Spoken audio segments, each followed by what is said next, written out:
Howdy folks, Spencer here, and today I'll be going over the only MUDs, items, and ships worth your money as of August 2025. As always, chapters to each topic are listed below. Now, before I get too far into things, I do have a couple of quick notes to go over. The first is that you should never buy anything from the MUDs market at the full non-sale price point. Nothing is worth that full price. The items and standalone ships get a 75% discount every few months, so if there's not a sale, just set your Zen aside and pick up whatever it is you're wanting when that sale does appear.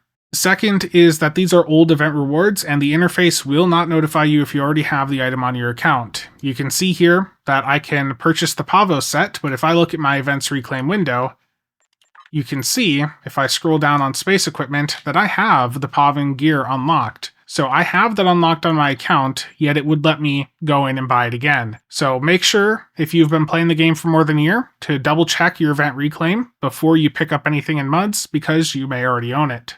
Third is just a disclaimer that I'm focusing on the items that I feel would benefit the majority of players. There are many items in here that are really good for very specific playstyles, and I will shout a few of those out here in a moment. But if I don't cover something that you think is really good, that doesn't mean it's bad. I just didn't feel it provided enough value to make this list. And the last note here is that I'm going to be focusing on the specific parts of the purchase that I feel provide the value as to not waste your time. For instance, when I talk about the Crystal Harmonics set here in a moment, I'll just be talking about the Warp and Singularity Core, and I will be ignoring the rest of the set. So if there's anything that you want to take a closer look at, I'm also going to include a link to the STO Wiki MUDs page down below. Now, when you first look at this, it's going to look blank. You just have to expand the tabs and you'll be able to see all of the listings in the store. And they have that for the ships, the space items, the ground items. It's all there. Just expand the list and you'll be able to find whatever it is you're wanting to look at.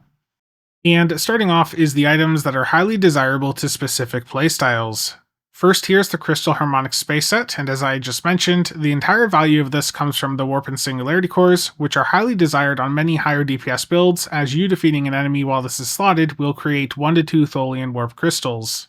These Warp Crystals will either damage foes or grant secondary shields to allies that fly near them. You have likely seen them in combat before. They're orange as shown over in the picture at the right. The damage potential of this Warp or Singularity core on high performance builds doing over 1 million DPS can be quite significant. In my recent 3.1 million solo ISC, this core on its own accounted for nearly 200k of that DPS.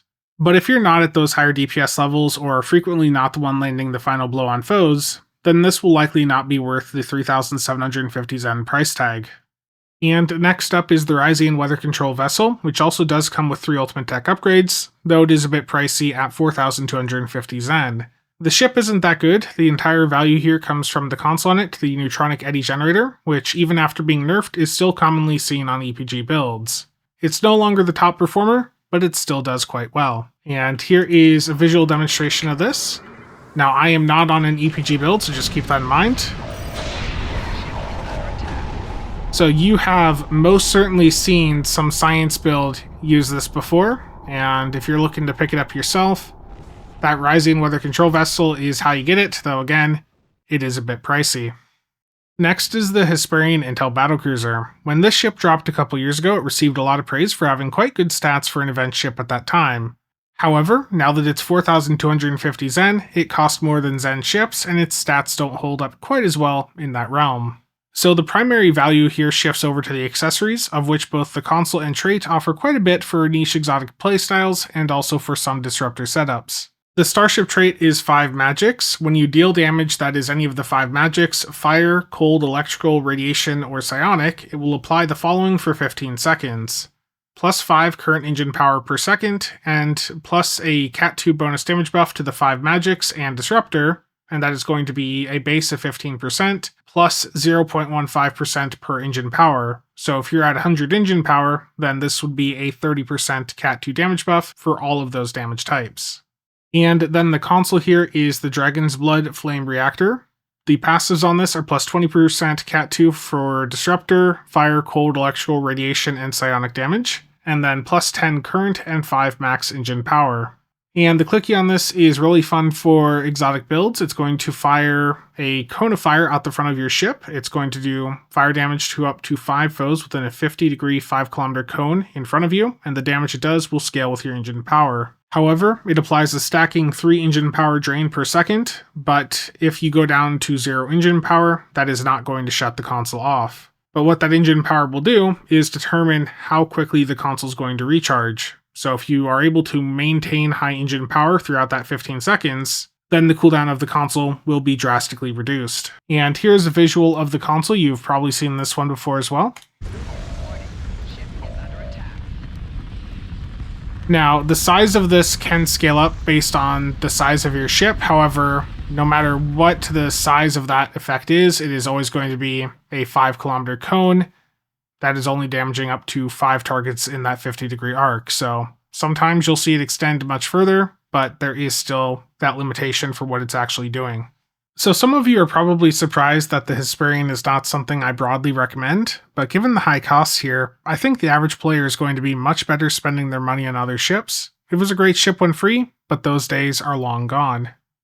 And shifting over to the things that are relevant to the majority of players, the Pahvo space set and the Maelstrom trifluoride are both very high up on that list. The Rex Pilot Escort is also quite good, though that leans a bit more towards being a niche item. But for all 3 of those, I just released a nearly 17-minute video going over those 3 items in great detail about 3 days ago, so I'd recommend you check that video out to see more coverage about all of them. But to quickly recap the Pahvo space set and the Maelstrom, the Pahvin set has the Pahvin Omnibeam, which is currently the highest performing Omnibeam in the entire game. It works with either Fire at Will or Cannon Scatter Volley, and yes, it does actually work with CSV. The reason it does so well is because it has a unique proc on it that does a ton of damage that you will see in parses listed as Resonant Shock.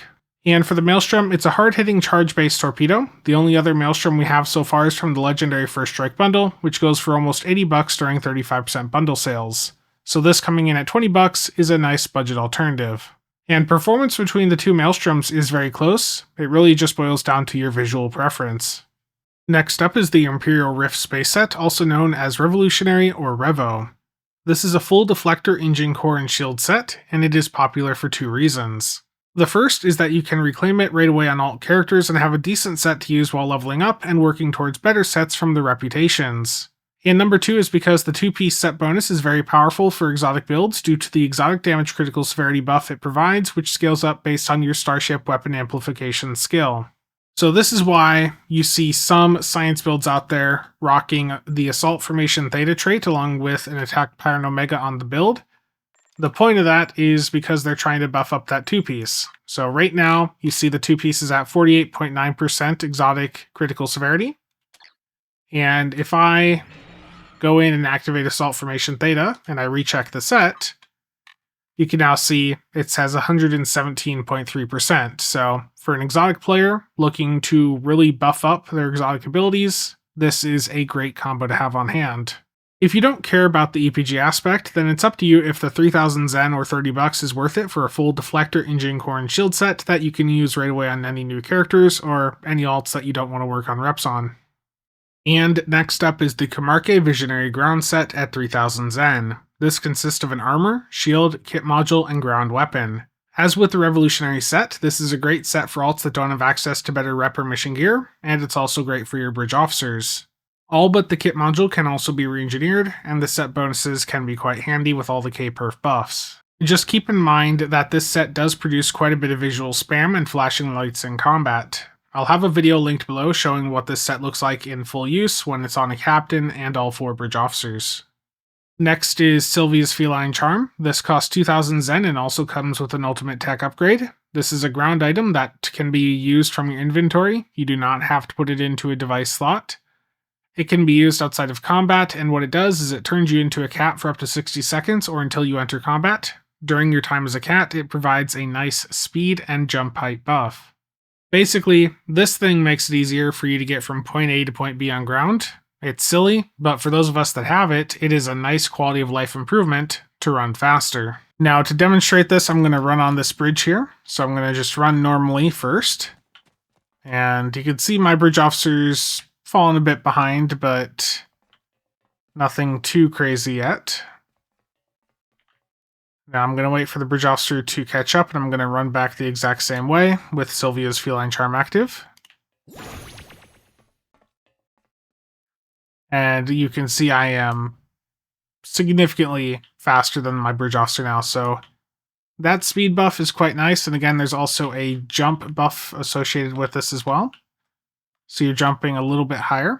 And for the cat here, I know some of you will be happy to be able to run around as a cat, so it's only for, up to 60 seconds, but that speed buff and the jump buff, both of those are really quite handy if you're doing a bit of ground content and just want to be able to get around faster. And the final thing I have for you guys today is going to be controversial. It is the Cnidarian Defender, which costs 4,250 Zen. And the reason this is popular is because it is the ultimate area defense ship. It has a console on it called Cnidarian Defense. And what this does is it transforms the Cnidarian Defender into the Jellyfish.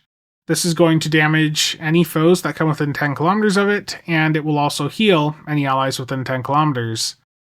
Now, while you're in the Jellyfish mode, you are unable to fire your own weapons, your weapon power is turned off, and you can't really move around unless you're willing to use some jump consoles like the Vovin, in which case you can actually move around while in the Jellyfish mode, and you can just get to where you need to be. So this ends up being a really great ship for many of the event TFOs because you can get to the point you need to be at in that run, and you can do the interactions you need to do, then turn on the Jellyfish mode, and just let it do its own thing. While I've been recording this section, I've basically soloed this defensive starbase on normal difficulty without really hitting any buttons. I've just let the Cnidarian do its thing, and I've just teleported around a few times just to show it can move while in this mode. But it really is powerful when built out correctly.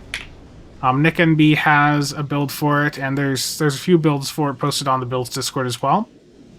One of the important things I want to note with it is that for whatever reason, the Jellyfish mode is boosted by isomags. It does not matter what modifier the isomags have, but the plus max weapon power, for whatever reason, even though it turns weapon power off, does end up buffing this thing up. So it is a really great ship. It makes event TFOs much easier when you're doing any of them that are a bit more static.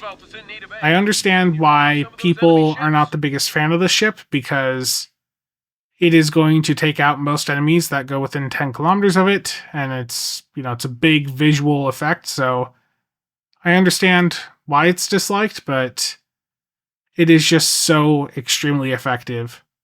And to recap in this video, I went over at the start some of the items that have a bit more of a niche value, and then I moved on to items that I feel are relevant and would boost the majority of players in the game. I know it's going to be a bit surprising to some of you that the Cnidarian Defender is the only ship that I considered worth it for that upper part of the list here, where I think it's something everyone could benefit from. The thing is, the Cnidarian Defender does something unique. There's not really another ship out there, especially in the Zen store, that can do exactly what the Cnidarian Defender does. Even the Bowel Sentry, while that is area defense, it doesn't do anywhere near the same thing as what the Cnidarian Defender can do. So the Cnidarian Defender is unique, and it's good. The other ships on here, like the Hysperian, the Risian Weather Control Vessel, the Risian Corvette, which I didn't even mention, those are fine for some niche things, but the issue they have is they're coming in at that price point of 4,250 Zen, where you can pick up better ships for 30 bucks, and you can even pick up some legendaries for right around that same price. And the reality is, for most of these event ships, they're just not going to stand up that well against the modern C-Store offerings, and especially some of the cheaper legendaries. Now, if you were to tell me I had to pick one ship, one ground item, one space item from the Mud Store, and that was it, for the ship, I'd go with the Cnidarian Defender, again, just because how much that helps with some of the event grind. For ground, the Kuumaarke set's cool, but I can get around the content without that set, so I would go with the Sylvia's Feline Charm, just so I could run faster on ground. And then for the space items, same thing for the Imperial Rift set as the Kuumaarke. Like, that's nice, but I know how to build and level up without that set, so I could handle that. I'd rather have the Pahvo set, so I could have that Pahvo and Omni on account-wide unlock, so I think that's what I'd lock into. For space, the Pahvo set. For ground, Sylvia's Feline Charm. And for the ship, the Cnidarian Defender. And if you were to tell me I had to pick just one of those three, it'd be the Cnidarian Defender. I know that's something not everyone's going to agree with. Some of you are going to be very mad that I'm promoting that ship, but this thing is a lifesaver when it comes to the event grind. So the Cnidarian Defender is my overall winner. You know, if that's a ship you don't have and you're looking to make your life a bit easier with some of the event grind, that thing is just so handy.